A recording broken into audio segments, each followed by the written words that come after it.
Hello student. तो पिछले 7 video हमने अपलोड किए, आपने सुने होंगे, मैं उम्मीद कर रहा हूँ, जिसमें यूनिट फर्स्ट के चैप्टर 2 के बारे में हमने बात करी। उन 8 वीडियोस के अंदर हमने बात की थी कि पुरा पाषाण, मध्य पाषाण और नव पाषाण काल, तीनों का परिचय, तीनों की विशेषताएं और तीनों के स्थल। इसके साथ साथ हमने ये भी बात की थी कि प्री हिस्ट्री क्या है, प्रोटो हिस्ट्री क्या है और हिस्ट्री का पीरियड क्या कहलाता है। तो ये सारी डिटेल से हमने पिछले 8 वीडियोस में बात की है।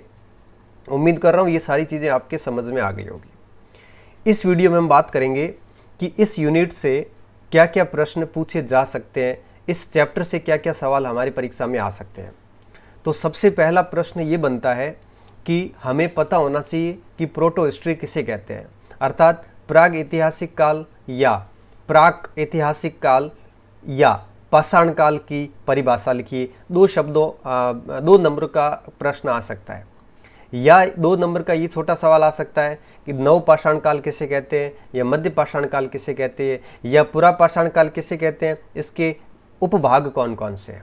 या सवाल ये बन सकता है कि मध्य पाषाण काल, पुरा पाषाण काल और नव पाषाण काल की विशेषताएं बताइए। बड़ा सवाल बन सकता है विशेषताओं का। तो आपको एक तालिका बना लेनी है जिसमें पुरा पाषाण काल, मध्य पाषाण काल और नव पाषाण काल की पूरी डिटेल होनी चाहिए कि तीनों के बीच में बेसिक डिफरेंसेस क्या थे।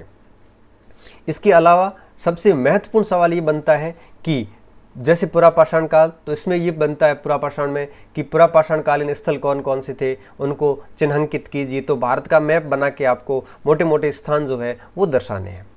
ऐसा कैसा सवाल मध्य पाषाण काल में भी आ सकता है, जिसमें आपसे पूछे जा सकते हैं कि मध्य पाषाण कालीन स्थलों के बारे में सामान्य जानकारी दीजिए, कौन कौन से स्थल है। या फिर नव पाषाण काल में ये सबसे मोस्ट प्रश्न बनता है नव पाषाण काल के अंदर, जहाँ से ये सवाल पूछे जा सकते हैं कि भारत में नव पाषाण कालीन स्थल कौन कौन से हैं। मानचित्र की सहायता से अगर आप समझाते हो तो आपको डेफिनेटली ज़्यादा अंक प्राप्त होंगे। तो सभी को यही सलाह दूंगा कि आप नव पाषाण काल, मध्य पाषाण काल और पुरा पाषाण काल मानचित्र में ये सारे स्थान भर दो और इनके बारे में सामान्य जानकारी जो मैंने आपको बताई है पिछले वीडियोज़ में, उसके नोट्स बना के उसमें डाल दो।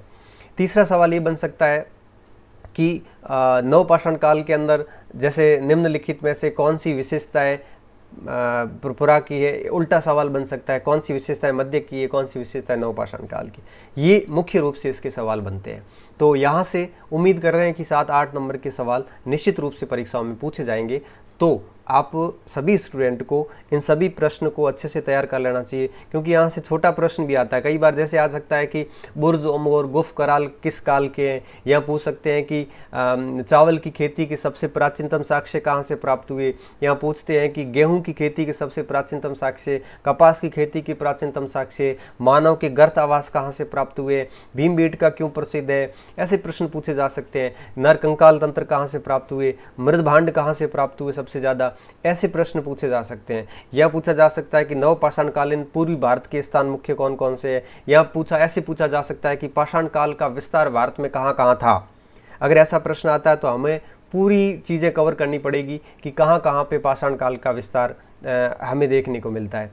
तो ये सारी चीज़ें हमें इन प्रश्नों के लिए कंप्लीटली तैयार रहना है, और हम अगर इस पे ऊपर 1-2 घंटे होमवर्क करके पूरा काम करेंगे तो निश्चित रूप से सारे सवालों को अच्छी तरीके से कर सकेंगे। नेक्स्ट वीडियो जो हमारा आएगा वो आएगा ताम्र पाषाण कालीन संस्कृति, और ताम्र पाषाण कालीन संस्कृति पूरी होने के बाद हमारा ये पूरी यूनिट पूरी हो जाएगी। उसके बाद हम सेकंड पेपर की फर्स्ट यूनिट के ऊपर बात करेंगे, उसको पढ़ना स्टार्ट करेंगे। बहुत बहुत धन्यवाद। उम्मीद कर रहा हूँ कि आप इन लेक्चर का पूरा उपयोग ले रहे होंगे।